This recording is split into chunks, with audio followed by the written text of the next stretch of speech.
बहुजन समाज की हर खबर पाने के लिए सब्सक्राइब करें अम्बेडकर पीपल्स वॉइस और बेल आइकन दबाएं। लगभग 16 महीनों की चली सरकार के दौरान ही अपने मुख्यमंत्री के पद व अपनी सरकार को खुद ही छोड़ दिया था। तो तब उस समय हमारी पार्टी के लोग काफ़ी निराश हो गए थे। लेकिन जब मैंने उनको ये समझाया, पार्टी के कैडर को ये समझाया कि राजनीति में कुर्सी व सत्ता बड़ी नहीं होती है, बल्कि उससे बड़ी पार्टी व उसकी नीतियां एवं सिद्धांत होते हैं, और इस मामले में हमें अपने संतों, गुरुओं व महापुरुषों के संघर्षों से भी काफ़ी कुछ सबक सीखना चाहिए। तो तब फिर उस दौरान हमारी पार्टी के लोग धीरे धीरे अपनी निराशा को छोड़कर व आशावादी बनकर यहाँ के लिए अपने बलबूते पर अपनी सरकार बनाने के लिए पूरे जी जान से जुट गए थे, जिसके कारण फिर सन 2007 में बीएसपी की अकेले अपने बलबूते पर ही खुद की सरकार बन गई थी। कहने का तात्पर्य ये है कि हमें राजनीति में कुर्सी व सत्ता के लालच में आकर अपनी पार्टी की नीतियों व सिद्धांतों से कभी भी अलग नहीं होना है, बल्कि इनको प्राथमिकता देते हुए ही हमें आगे बढ़ना है। ना ही कभी निराश होकर इधर उधर भटकना है, बल्कि पूर्ण रूप से आशावादी बनकर सन 2007 की तरह ही फिर से यहाँ सत्ता को प्राप्त करना है। और अब मेरा यही कहना है कि यदि बीएसपी के लोग मेरी इन सभी बातों पर अमल करते हुए अपनी पार्टी को सन 2007 की तरह पुनः यहाँ सत्ता में लाते हैं, इसके साथ ही देश के अन्य सभी राज्यों में भी पार्टी को यूपी की तर्ज पर आगे बढ़ाते हैं, तो फिर ये ही इनका मेरे जन्मदिन के लिए खास तोहफा भी होगा। इतना ही नहीं, बल्कि आज मैं अपने जन्मदिन के खास मौके पर केंद्र सरकार से कुछ आग्रह भी करना चाहूँगी, जो ये है कि दिल्ली में किसान काफ़ी लंबे समय से अपनी मांगों को लेकर जबरदस्त आंदोलित है, और उनकी मांगों को लेकर किसानों व केंद्र सरकार के बीच में कई बार वार्ता भी हो चुकी है, जो अभी तक नाकाम रही है, और आज भी इनकी वार्ता होने वाली है, जिसको लेकर हमारी पार्टी आज पुनः ये अनुरोध करती है कि केंद्र सरकार को अब इनकी सभी मांगों को, जिसमें 3 कृषि कानून वापस लेना खास है, तो इनकी सभी मांगों को मान लेना चाहिए, तो ये बेहतर होगा, क्योंकि किसान अपने हित व अहित को अच्छी प्रकार से समझते हैं। इसके साथ ही यहाँ हमारी पार्टी का केंद्र सरकार से ये भी कहना है कि देश में कल से कोरोना टीकाकरण का अभियान शुरू हो रहा है, जिसका बीएसपी स्वागत भी करती है। लेकिन इसके साथ ही यहाँ हमारी पार्टी का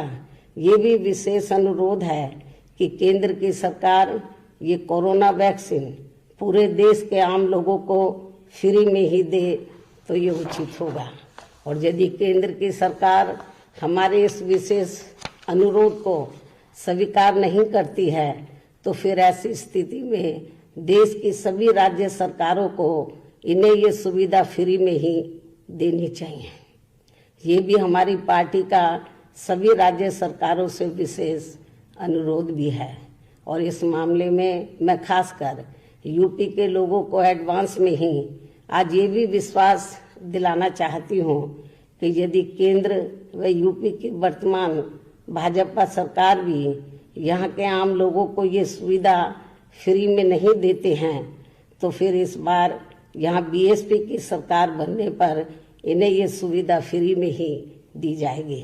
किंतु फिर भी हमारी पार्टी यही चाहती है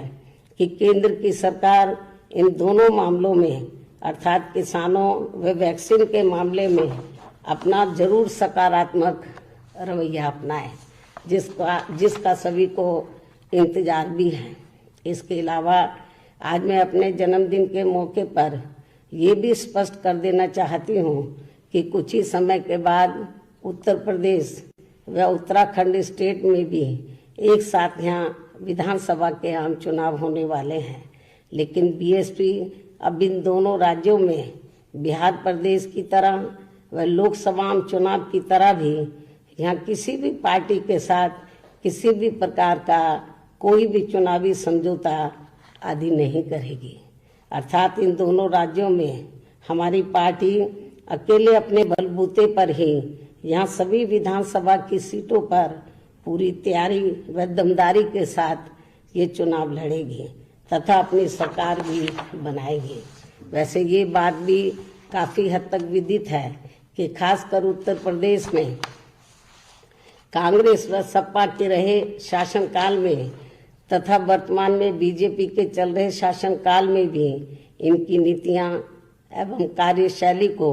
अब यहाँ की जनता कतई भी पसंद नहीं कर रही है। ये स्थिति हमें उत्तराखंड प्रदेश में भी देखने के लिए मिल रही है और अब इस मामले में यहाँ की जनता बीएसपी को ही सत्ता में लाने का अपना काफ़ी कुछ मन बना चुकी है, जिसकी हमारी पार्टी को पूरी उम्मीद भी है। इन्हीं जरूरी बातों के साथ ही अब मैं अपने जन्मदिन के खास मौके पर मेरे खुद के द्वारा लिखित पुस्तक मेरे संघर्षमय जीवन एवं बीएसपी मूवमेंट का सफरनामा का हिंदी व अंग्रेजी संस्करण भी, जो मुख्यतः एक वर्ष के भीतर पार्टी व मूवमेंट के कार्यकलापों व संघर्षों आदि का साफ सुथरा लेखा जोखा होता है, उसे भी जारी किया जाता है। जो ये पुस्तक खासकर वर्तमान में नई पीढ़ी व आगे आने वाली पीढ़ी के लिए भी काफ़ी प्रेरणादायक साबित होगी, ताकि मान्यवर श्री कांशीराम जी की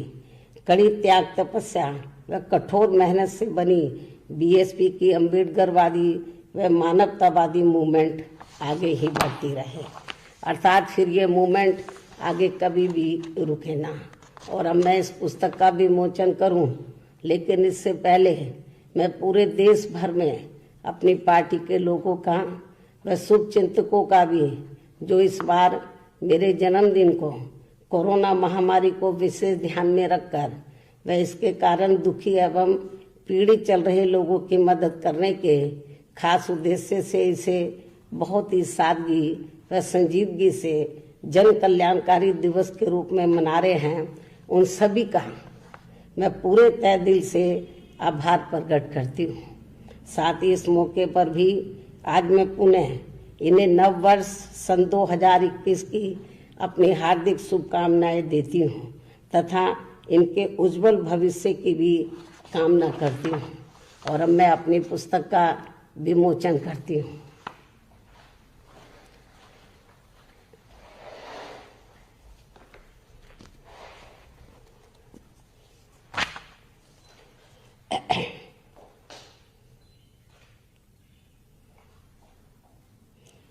ये हिंदी संस्करण है, इसका ये अंग्रेजी संस्करण है।